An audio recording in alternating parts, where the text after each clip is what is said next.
में नगरीय विकास व आवास एवं स्वायत्त शासन विभाग की समीक्षा बैठक की। उन्होंने प्रदेश के सभी नगरीय निकायों में उपलब्ध संपत्ति का उपयोग कर अपनी आय बढ़ाने के निर्देश दिए। मुख्यमंत्री ने कहा कि विकास कार्यों का भी समय समय पर सत्यापन कराया जाए। उन्होंने प्रतिदिन विकास कार्यों की रिपोर्ट तैयार करने के भी निर्देश दिए। मुख्यमंत्री ने बैठक में जयपुर विकास प्राधिकरण के विकास परियोजनाओं की समीक्षा की। जेडीसी मंजू राज्यपाल को हाईटेक सिटी के निर्माण के लिए कार्य योजना तैयार करने, एयरपोर्ट से Tonk road, Agra ring road connectivity व रेलवे स्टेशन से सीकर रोड तक कनेक्टिविटी के लिए एलिवेटेड रोड का प्लान तैयार करने के निर्देश दिए। और इसके साथ ही मुख्यमंत्री ने आयुष्मान टावर के पार्किंग निर्माण के लिए कार्य योजना बनाने के भी निर्देश दिए। बैठक में नगरीय विकास एवं स्वायत्त शासन विभाग मंत्री झावर सिंह खर्रा, मुख्य सचिव सुधांश पंत, अतिरिक्त मुख्य सचिव मुख्यमंत्री कार्यालय शिखर अग्रवाल, प्रमुख सचिव मुख्यमंत्री कार्यालय आलोक गुप्ता, प्रमुख शासन सचिव नगर विकास एवं आवासन टी रविकांत, आयुक्त सूचना प्रौद्योगिकी एवं संचार इंद्रजीत सिंह सहित कई अधिकारी मौजूद रहे। विधानसभा अध्यक्ष वासुदेव देवनानी राजसमंद जिले के आमेर क्षेत्र के अल्प दौरे पर रहे। उन्होंने विधायक सुरेंद्र सिंह राठौड़ को मातृ शोक पर सांत्वना दी और शोकाकुल परिवार को ढांढस भी बंधाया। विधानसभा अध्यक्ष वासुदेव देवनानी आगरिया स्थित विधायक के निवास पर पहुंचे, जहां उन्होंने विधायक की दिवंगत माता पारस कंवर के चित्र पर पुष्पांजलि अर्पित कर संवेदना प्रकट की। यहां कुछ देर रुकने के बाद वासुदेव देवनानी अजमेर के लिए प्रस्थान कर गए। जोधपुर पुलिस और कमिश्नरेट और सत्यमेव जयते सिटीजन सोसाइटी की ओर से मोबाइल सेफ्टी और साइबर अपराध जागरूकता विषय पर सेमिनार का आयोजन हुआ। सेमिनार में मुख्य अतिथि के रूप में पुलिस कमिश्नर राजेंद्र सिंह ने शिरकत की। कार्यक्रम की अध्यक्षता सोसाइटी के अध्यक्ष विमला कट्टानी ने की। सेमिनार संयोजक श्रेणिक जैन, राजस्थान उच्च न्यायालय के अधिवक्ता और एडवाइजरी बोर्ड के निदेशक हस्तीमल सारस्वत, प्रवीण मेड़, सोसाइटी के सचिव चंद्र किरण दवे, उपाध्यक्ष प्रीति कौशल, कोषाध्यक्ष सूरज एस गांग, कार्यकारिणी सदस्य अश्विनी दास, अंशु भाटी, सैयद अहमद और संतोष मेहता सहित सोसाइटी सदस्य मौजूद रहे। नेशनल सिक्योरिटी डाटाबेस के cyber crime intervention officer Amrita S Dudhiya, assistant police commissioner Jairam Mundel, cyber थाना प्रभारी दिनेश डांगी, साइबर अपराध रोकथाम विशेषज्ञ Puneet Gahlot, ASI Kan Singh, cyber expert Ramdayal Ratnaram और महिपाल सिंह ने साइबर अपराध के तरीकों से लेकर रोकथाम की जानकारी दी। देखिए, प्रॉपर्टी ऑफेंस है, चोरी हो गई और लूट हो गई, कोई बात हो गई। दूसरा, किसी के साथ मारपीट हो गई, मर्डर, लूट, जो भी आपके ऑफेंस है, उसमें कहीं ना कहीं आदमी आपसे इंटरेक्ट कर रहा होता है। कोई आदमी आपके पास आ रहा है या किसी ने किया है, उसको आप जानते हो डायरेक्टली इनडायरेक्टली कि ये मुझे पुश कर गया या और कुछ इसने कर दिया। बट इस केस में आपके सामने कोई आदमी नहीं आ रहा होता है। जो आदमी जो आपके साथ फ्रॉड कर रहा है, वो आदमी पता नहीं हिंदुस्तान में बैठा है कि दूसरे मुल्क में बैठा है, आपको पता ही नहीं। जयपुर पुलिस ने शहर में हिस्ट्री शीटर, हार्डकोर गैंगस्टर्स और सक्रिय अपराधियों के खिलाफ तलाशी अभियान चलाया। इसके तहत सुबह 5 बजे 996 अपराधियों को चिन्हित करके उनके ठिकानों पर दबिश दी। इस विशेष अभियान में 475 अपराधियों को पूछताछ के लिए थाने में लाया गया और इनमें से 393 अपराधियों को गिरफ्तार किया गया। कार्रवाई के दौरान अपराधी एक दूसरे से संपर्क नहीं कर सके, इसके लिए बेहद गोपनीय तरीके से इस ऑपरेशन को अंजाम दिया गया। Police commissioner Biju George Joseph ने बताया कि जयपुर शहर में ऐसे अपराधी जो अवैध मादक पदार्थ की तस्करी करते हैं और इलाके में दहशतगर्दी और आपराधिक वारदातों को अंजाम देते हैं, ऐसे अपराधियों के खिलाफ सर्च ऑपरेशन चलाया गया है। राजधानी जयपुर के सांगनेरी गेट पर स्थित महिला चिकित्सालय के बायो मिस्ट्री लैब में अचानक से आग लग गई। पुलिस और दमकल कर्मियों ने करीब 50 से ज्यादा महिलाओं और बच्चों को सुरक्षित निकालकर दूसरे वार्ड में शिफ्ट किया। घाटगेट सहित अन्य स्थानों से पहुंची दमकलों की मदद से करीब 3 घंटे में आग पर काबू पाया गया। आग की चपेट में आने से लैब में रखी 2 मशीनें, जांच के उपकरण सहित कई कागजात जलकर राख हो गए। पहली मंजिल पर लगी आग का धुआं हॉस्पिटल की दूसरी और तीसरी मंजिल तक फैल गया। आग लगने का प्राथमिक कारण एसी में शॉर्ट सर्किट होना बताया जा रहा है। जयपुर के ट्रांसपोर्ट नगर थाने इलाके में एक दीवार अचानक से भरभरा कर गिर गई, जहां मलबे में दबने से आधा दर्जन वाहन क्षतिग्रस्त हो गए। पुलिस के मुताबिक आजाद नगर कॉलोनी में सतसाई कॉलेज की करीब 20 फीट ऊंची साइड की दीवार अचानक से गिर गई। गनीमत रही कि हादसे में कोई हताहत नहीं हुआ। इस घटना के बाद स्थानीय लोगों ने रोष प्रकट किया। कोटा में बीते दिनों बाइक पर बैठकर महिला मित्र के साथ खुलेआम अश्लीलता फैलाने के आरोप में गिरफ्तार हुआ वासिम एक बार फिर से हवालात में पहुंच गया है। इस बार कोटा के कैथून थाना पुलिस ने चाकूबाजी के केस में वसीम को गिरफ्तार किया। पुलिस के मुताबिक आरोपी वसीम ने कैथून की ही रहने वाली टीपू सुल्तान नामक युवक पर मामूली कहासुनी के बाद चाकू से हमला कर दिया।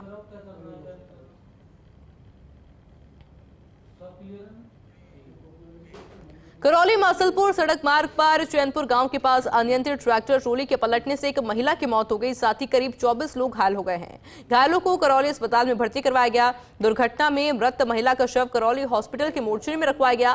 ट्रैक्टर ट्रॉली सवार लोग उत्तर प्रदेश में जगदेर के गांव निवासी है, जो कैला देवी के दर्शन कर लौट रहे थे। घटना की जानकारी मिलते ही करौली एसडीएम पिंकी, करौली थाना अधिकारी सुनील कुमार अस्पताल पहुंचे और घायलों के हाल जाने।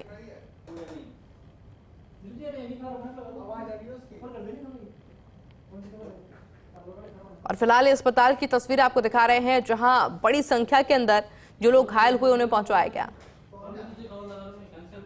अनूपगढ़ में नशा बहुत अधिक फैल चुका है। नशे की चपेट में अधिकतर युवा आ रहे हैं और आए दिन अनूपगढ़ में नशे के कारण युवाओं की मौत भी हो रही है। ऐसा एक मामला आज अनूपगढ़ के गांव बाड़ा कॉलोनी में सामने आया। 20 वर्षीय युवक पलविंदर सिंह की नशे का इंजेक्शन लगाते समय मौत हो गई। मृतक पलविंदर सिंह की मां सुखजीत कौर ने बताया है कि सुबह लगभग 7 बजे उसके घर पर गांव का ही एक युवक विक्की आया था और उसने पलविंदर सिंह के नशे का इंजेक्शन लगाया था।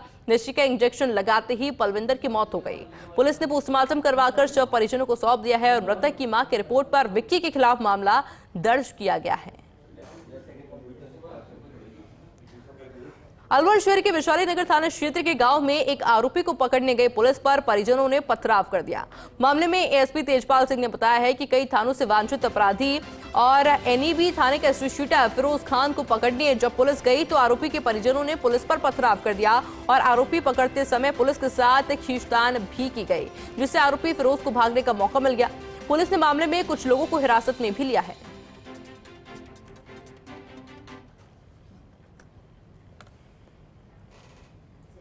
वांछित अपराधी को पकड़ने पुलिस पार्टी गई थी। वहाँ पर फिरोज खान नाम का अपराधी था और उसको पकड़ लिया। उसके बाद में कुछ उसके परिजन और महिलाएं वहाँ पर आ गई। उनकी संख्या ज़्यादा होने की वजह से उसको उन्होंने रेस्क्यू करा लिया और वहाँ से विलोप करा दिया। इसमें कुछ पुलिस से धक्का मुक्की हुई और जैसे वहाँ कीचड़ वगैरह था, आप लोगों ने देखा होगा, है ना। कुछ कार्मिकों के वर्दी पे कीचड़ भी लग गया और कुछ धक्का मुक्की हुई। एक कार्मिक के पेट में कुछ लगा तो उसके पेट में दर्द था, उसको चेक कराया है और भी कार्मिकों को किसी चोट आई होगी तो उसका मेडिकल वगैरह करा रहे हैं। हाँ बिल्कुल। उसी दौरान कुछ तत्वों ने पथराव भी किया तो गाड़ी का शीशा टूट गया और उनको पकड़ने के प्रयास किए जा रहे हैं। मुकदमा पंजीकृत किया जा रहा है। स्थानीय भाषा में एडमिशन लेने वाले छात्रों को स्कॉलरशिप मिलेगी। शिक्षाविद राजवीर सिंह चलकोई ने फर्स्ट इंडिया न्यूज से खास बातचीत में बताया है कि स्कॉलरशिप कार्यक्रम का उद्देश्य अकादमिक स्तर पर राजस्थानी भाषा का संरक्षण और संवर्धन करना है। अभी तक कोई भी सरकार इस दिशा में मजबूत फैसला नहीं ले पाई। ऐसे में शिक्षाविद राजवीर सिंह चलकोई अकादमिक स्तर पर राजस्थानी भाषा को मजबूत करने के लिए आगे आए हैं। राजवीर सिंह से बातचीत की हमारे सहयोगी कृष्ण मुरारी ने। राजस्थानी भाषा को राजभाषा का दर्जा, साथ ही अनुसूचियों में डलवाने का जो कार्य है उसकी मांग बार बार से कई समितियों, कई लोगों द्वारा उठाई जा रही है। लेकिन फिलहाल जहां प्रवेश का दौर चल रहा है, सभी विश्वविद्यालयों में प्रवेश का ये समय है। इसके तहत राजवीर सिंह जी चलकोई जो संरक्षक हैं राजस्थानी युवा समिति के, वो हमारे साथ मौजूद हैं और एक मुहिम लेके आ रहे हैं कि जो भी राजस्थानी भाषा में प्रवेश लेगा इस वर्ष उसको वो फीस में राहत देंगे और स्कॉलरशिप योजना भी वो लागू कर रहे हैं। हम सीधा मुखातिब होते हैं, बात करते हैं राजवीर सिंह जी से। धन्यवाद। सब पहला तो आप अभी जब पूरे राजस्थान में प्रवेश रो दौर चल रहा है, स्टूडेंट एडमिशन ले रहा है, तो राजस्थान में हर विश्वविद्यालय में एमएम राजस्थानी सब्जेक्ट है। बट जगह स्टूडेंट एडमिशन ले रहा है, वहाँ खातर एक स्कॉलरशिप कार्यक्रम करो हाँ कि वहाँ की एमए प्रीवियसली जगह पूरी फीस है वह आपा देसा। राजस्थान रो कोई विश्वविद्यालय हो, भलाए वो राजस्थान विश्वविद्यालय, भलाए वो बीकानेर रो, अजमेर रो, जोधपुर रो, उदयपुर रो, किने विश्वविद्यालय में एमए प्रीवियस में जितना स्टूडेंट राजस्थान में एडमिशन लेसी बांग सब रो फर्स्ट ईयर की जगह फीस है, प्रीवियस री फीस है वह आपा बरसा। इन रो मारो एकमात्र उद्देश्य है कि राजस्थानी भाषा प्रमोट कर सका, एकेडमिक लेवल पर भी और आगे बढ़ा सका, सरकार पर दबाव बना सका, यदि आप राजस्थानी घणी घणी पढ़ से राजस्थानी घणी घणी जान से तो कई रास्ता आगे और खुल सी लोगों खातर रोजगार अवसर खोलने तो अपन मौका मिल सी या सरकार पर दबाव बनाने में कामयाब हो सके। तो राजवीर जी, ये आपने एक अच्छा विषय उठाया है और इस विषय में लगातार अन्य लोग भी मांग कर रहे थे, लेकिन आपका विशेष प्रयास है। इस परिप्रेक्ष्य में आप सरकार के नुमाइंदों से, सरकार से इस तरह के और क्या कदम उठाएंगे कि इसको और आगे बढ़ाया जा सके? मैं पिछले 2 सालों ये मामला में थोड़ो घणो प्रयास कर रहा है कि मैं युवा जोड़ सका। मैं जितना भी विश्वविद्यालय आ जगह छात्र प्रतिनिधि है बारे माध्यम एक तो प्रयास कर रहा हाँ कि राजस्थान रे हर विश्वविद्यालय अंदर जगह भी संगठक कॉलेज है वहाँ सब में राजस्थानी डिपार्टमेंट खुले, राजस्थानी और आगे मान्यता मिले। सरकार रे नुमाइंदाओं में पिछली सरकार में भी मिल रहा, इन सरकार में वापस मिल रहा। अभी मैं एक जयपुर में बड़ी मीटिंग करने वाला हाँ कि राजस्थानी खातर जगह जगह लोग प्रयास कर रहे हैं, सब ने एक मंच पर लेवा इकट्ठा करा और सब लोग मिलजुल के और एक प्रयास करा और सरकार पर दबाव बनावा कि सरकार अपनी भाषा में राजस्थान में तो राजभाषा को दर्जो देवे और केंद्रीय 8वीं अनुसूची में लिया। और कितो बड़ो दुर्भाग्य है कि इतना बड़ा प्रदेश की भाषा है और बिन भी प्रदेश में राजभाषा को दर्जो भी नहीं है। तो ये थे राजवीर सिंह जी और बात कर रहे थे कि राजस्थानी को राजभाषा का दर्जा दिया जाए और उसके तहत सबसे बड़ी पहल जो इन्होंने की है और उसके तहत क्या है कि तमाम जो लोग इस वर्ष एडमिशन लेंगे, प्रवेश लेंगे विश्वविद्यालयों में, उनमें राजस्थानी अगर भाषा को वो चुनते हैं तो उसके लिए पूरी स्कॉलरशिप राजवीर सिंह की तरफ से दी जा रही है। इसलिए मैं बहुत बहुत बधाई देता हूँ, शुभकामनाएं देता हूँ। मैं Krishna Murari, first India news, Jaipur. Social media पर एक वीडियो वायरल हो रहा है जिसमें जयपुर हवामहल विधायक बाल मुकुंदाचार्य और कांग्रेस नेता पप्पू कुरैशी में आपसी बहस होती नजर आ रही है। विधायक बाल मुकुंदाचार्य जब अपने क्षेत्र में नशे के खिलाफ कार्रवाई करने पहुंचे तो कांग्रेस नेता पप्पू कुरैशी भी मौके पर पहुंच गए और कार्रवाई पर विरोध करना शुरू कर दिया और कार्रवाई को एक तरफा बताते हुए बहस शुरू कर दी। आपको दिखाते हैं वीडियो जिसमें विधायक बाल मुकुंदाचार्य और कांग्रेस नेता में कैसे नोक झोंक चल रही है। हालांकि मौके पर बड़ी संख्या के अंदर लोगों की मौजूदगी भी रही, बड़ी संख्या के अंदर पुलिस प्रशासन की टीम भी मौके पर पहुंची, लेकिन दोनों के बीच में जमकर बहस होती हुई नजर आ रही है। मैं किसी से दुश्मन से भी नहीं करता हूँ बदतमीजी। व्यक्तिगत बोले ना वो, अरे वो बोले वही जमानत तरीका थोड़ी आप ये यहाँ माहौल खराब कर रहा है, यहाँ झगड़े करवाएगा। मेरे क्षेत्र मेरी जिम्मेदारी है और मेरे क्षेत्र में समस्या के हेतु मुझे बुलाया गया, मैं आया हूँ। तुम यहाँ बीच में क्या कर रहे हो? तुम्हें क्या लेना देना? प्रतिनिधि मैं हूँ कि तुम हो? एक बता दो आप, ये पुलिस आप पुलिस में सुन रही है इस चीज को, कौन गलत बोल रहा है? मैं गलत, मैं जमानत कराता हूँ। ये आप मेरे पहले तो आप अपने साथ वाले जो आपके साथ वाले नशा बेच रहे हैं उन्हीं को छुड़ा दो। आप आपके साथ जो खड़े हैं नशा बेच रहे हैं यहीं शिवाजी नगर में, उन्हीं को छुड़वा दो पहले तो। आपके साथ खड़े हैं, अरे नशे सब बंद होंगे। आपके साथ में खड़े हैं। अरे बाबा, आप किसी को कलंकित डायरेक्ट तो मत करो और तुम बदतमीजी नहीं करो। नहीं, मैं बदतमीजी करता ही नहीं। ये लड़ाई झगड़े मत करो। मैं बदतमीजी करता ही नहीं हूँ किसी से। मैं किसी से दुश्मन से भी नहीं करता हूँ बदतमीजी। व्यक्तिगत बोले ना वो, अरे वो बोले वही जमानत थोड़ी कोई तरीका थोड़ी आप ये यहाँ माहौल खराब कर रहा है, यहाँ झगड़े करवाएगा। मेरे और देखिए ऑडियो के साथ में हमने आपको एक वीडियो दिखाया कि किस तरह से दोनों के बीच में नोकझोंक हुई, बहस हुई और अब ये वीडियो सोशल मीडिया पर जमकर वायरल होता हुआ नजर आ रहा है। पंचायती राज मंत्री मदन दिलावर उदयपुर प्रवास पर रहे। इस दौरान उन्होंने विभिन्न कार्यक्रमों में शिरकत की। मंत्री दिलावर ने इस मौके पर पटेल सर्किल स्थित पार्टी कार्यालय पर मीडिया कर्मियों से बातचीत की। शिक्षा मंत्री ने इस दौरान पीसीसी चीफ गोविंद सिंह डोटासरा पर निशाना भी साधा। उन्होंने डूंगरपुर से सांसद राजकुमार रोत के बयान का जवाब देते हुए कहा कि वह सर्व समाज के हितों के लिए काम करेंगे। आदिवासी समाज को हिंदू धर्म का अभिन्न अंग बताया और कहा कि कांग्रेस सरकार की विफल योजनाओं को पुनः रिव्यू कर ठीक ढंग से धरातल पर उतारा जाएगा। इस अवसर पर उदयपुर शहर विधायक ताराचंद जैन, ग्रामीण विधायक फूल सिंह मीणा और शहर जिला अध्यक्ष रविंद्र श्रीमाली सहित तमाम पदाधिकारी मौजूद रहे। इस देश में रहने वाले चाहे आदिवासी हो, चाहे अनुसूचित जाति के लोग हो, चाहे ओबीसी हो, चाहे महिला हो, चाहे पुरुष हो, चाहे बालक हो, जवान हो, सभी हमारे लिए सम्माननीय हैं। और विशेषकर आदिवासी समाज के लोग हमारे श्रेष्ठतम लोग हैं जिन्होंने आज तक वृक्षों की रक्षा कर हम सब लोगों को प्राणवायु देने वाले पेड़ों को जिंदा रखे, उनका रक्षा करके पूरे समाज, प्रदेश और देश की रक्षा की है और उसके कारण से हम सब लोग जिंदा हैं। विधानसभा अध्यक्ष वासुदेव देवनानी ने स्मार्ट सिटी प्रोजेक्ट के चलते नवनिर्मित शिशु आपातकालीन इकाई, पार्किंग और गर्ल्स हॉस्टल का निरीक्षण किया। इस दौरान उन्होंने काम की सुस्त रफ्तार पर स्मार्ट सिटी और अस्पताल प्रशासन को जमकर लताड़ लगाई। देवनानी ने 1 सप्ताह का समय अधिकारियों को दिया, जिससे जुलाई के पहले सप्ताह में इसका उद्घाटन किया जा सके। नवनिर्मित शिशु आपातकालीन इकाई में अत्याधुनिक मेडिकल सुविधाओं वाले 224 बेड हैं, जिसमें संभाग के सबसे बड़े अस्पताल में बाहर जाने वाले मरीजों को भी लाभ मिलेगा। वहीं और भी अन्य कई निर्माण को लेकर देवनानी ने निरीक्षण किया। अजमेर जनरल हॉस्पिटल में केंद्र सरकार के सहयोग से इसको अपने पेशेंट को पूरी सुविधाएं मिले, इसके लिए पीडियाट्रिक वार्ड में बच्चे, क्योंकि बड़ी संख्या में संभाग का हॉस्पिटल है तो बड़ी संख्या में आते हैं, ये आधुनिक चिकित्सीय सुविधाओं के अनुरूप यहाँ पे बने। इसके लिए लगभग यह 42 एक फ्लोर पे टोटल मिलाकर के 224 ये बच्चों के पेशेंट्स के लिए पीडियाट्रिक वार्ड तैयार हुआ है। काफ़ी दिनों से चर्चा थी कि इसको शुरू किया जाए। 2-3 बार अधिकारियों से चर्चा की, कहाँ और पेशेंट्स को लाभ मिल सके इतनी बड़ी सुविधाओं का, ये रिचार्ज किया है। और अभी मैंने स्मार्ट सिटी से चर्चा की है। दे हैव कमिटेड कि 7 दिन के अंदर यहाँ जो कोई भी कमियाँ हैं इसको हम दूर कर देंगे। हम इसका उद्घाटन करके हम नागरिकों के लिए और जन के लिए इस वार्ड को हम शुरू कर सकेंगे। जयपुर जिला परिषद की साधारण सभा की बैठक करीब 4 महीने बाद आयोजित हुई। बैठक में बिजली, पानी, सड़क से जुड़े मुद्दों पर चर्चा की गई। इस बैठक में पक्ष विपक्ष आरोप प्रत्यारोप करने की जगह अधिकारी और कर्मचारियों की खिंचवाई करते नजर आए। जयपुर ग्रामीण से सांसद राव राजेंद्र सिंह ने भी अधिकारियों की जमकर क्लास लगाई। ये स्पेशल रिपोर्ट देखिए।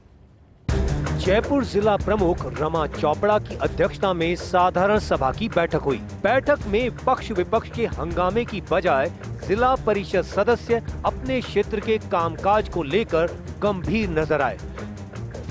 सबसे पहले बिजली के मुद्दे पर चर्चा शुरू हुई, जिसमें सदस्यों ने अपने अपने मुद्दे उठाए। बिजली ट्रिपिंग, बिजली कटौती, पेड़ों की कटाई, लाइन शिफ्टिंग, सड़क से पोल हटाने, नए कनेक्शन जारी करने जैसे मुद्दों पर अधिकारियों से जवाब मांगा गया। अधिकारी जब संतोषप्रद जवाब नहीं दे पाए तो सदस्यों ने नाराजगी जताई। जयपुर ग्रामीण से सांसद राव राजेंद्र सिंह ने बिजली विभाग के अधिकारियों को फटकार लगाई। उन्होंने कहा कि जब पिछली बैठक के एजेंडे में कमेटी बनाकर कार्रवाई करने के निर्देश दिए थे, उसके बावजूद कमेटी गठित नहीं की गई। यह पूरी तरह से विभागीय अधिकारियों की लापरवाही है। राव राजेंद्र सिंह ने जनप्रतिनिधियों की ओर से उठाए जाने वाले मुद्दों पर गंभीरता बरतने के निर्देश दिए। आपने कमेटी बनाई या नहीं बनाई? ताकि व्यवस्था से यहाँ से व्यवस्था दी गई जिला प्रमुख के अनुमोदन से। आपसे कहा गया आप एक कमेटी बनाइए। अगला व्यक्ति सर ये पूछ रहा आपने कमेटी बनाई या नहीं बनाई? नहीं सर, अभी नहीं बनाई। आपने कमेटी 18/8 के 18 जनवरी अभी तक नहीं बनाई। बिल्कुल सर, नहीं बनाई। तो सबसे पहले तो आप बताइए आपके क्या कारण रहे नहीं बनाने के? बड़े अधिकारी, कई बार ये होता है कि जो सीओज का लेवल के काम होते हैं वो कहीं नहीं कर पाते हैं, क्योंकि कई बार छुट्टियों में वो खुद की समस्याओं को लेकर छुट्टियों पे चले जाते हैं। तो इस वजह से कहीं मिसकम्युनिकेशन होकर इन्होंने या तो वहाँ तक मैसेज नहीं भिजवाया। तो जो भी नहीं आए उन पे कार्रवाई करने के हमने आदेश दिए और उन पे कार्रवाई की आगे से हम निर्देशित करेंगे कि इन मीटिंग में वही आए जो अपेक्षित हैं, अनपेक्षित को हम अलाउ नहीं करेंगे। विधायक मनीष यादव ने बिजली कटौती के साथ पानी से जुड़े मुद्दे पर विभाग के अधिकारियों से जवाब मांगा।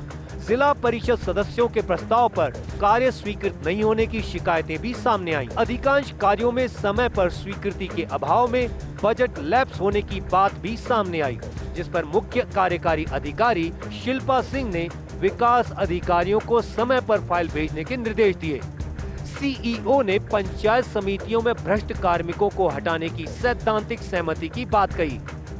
बैठक में चौमू विधायक शिखा मील बराला, जमवा रामगढ़ विधायक महेंद्र पाल मीणा, चाकसू विधायक रामावतार बैरवा, उप जिला प्रमुख मोहन डागर, जिला परिषद सीईओ शिल्पा सिंह सहित लगभग सभी विभागों के अधिकारी मौजूद रहे।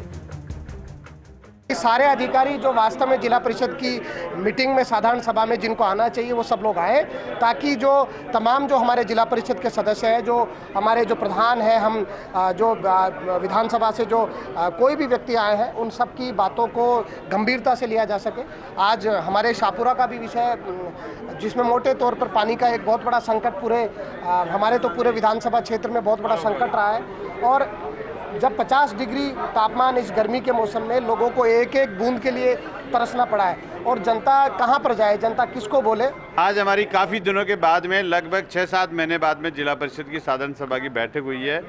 और जब से ये जिला परिषद की नई जो गठन हुआ है, तब से लेकर आज जो माननीय जिला परिषद सदस्यों को जो बजट आवंटन होना चाहिए था, वो यहाँ अनियमितताओं के तौर पर यहाँ जिला प्रमुख के लेवल पे बजट नहीं अलॉट हो पा रहा है, और ग्रामीण क्षेत्र में विकास भी नहीं हो पा रहा है। काफ़ी लंबे समय से हम लोग प्रयास रहते हैं कि हर गांव, हर ढाणी और चौमुखी जयपुर जिले का विकास हो, जयपुर जिले का एक मॉडल जिला जयपुर जिला बने। लेकिन दुर्भाग्य से यहाँ इस तरीके का माहौल जिला परिषद का बना हुआ है कि ग्रामीण क्षेत्र में काम नहीं हो पा रहा है। जिला परिषद की साधारण सभा की बैठक में कई अव्यवस्थाएं भी नजर आईं। बैठक की शुरुआत में ना सभागार तैयार था और ना ही चर्चा के लिए अधिकारी थे। सदस्यों की टेबल पर एक भी माइक सिस्टम दुरुस्त नहीं था।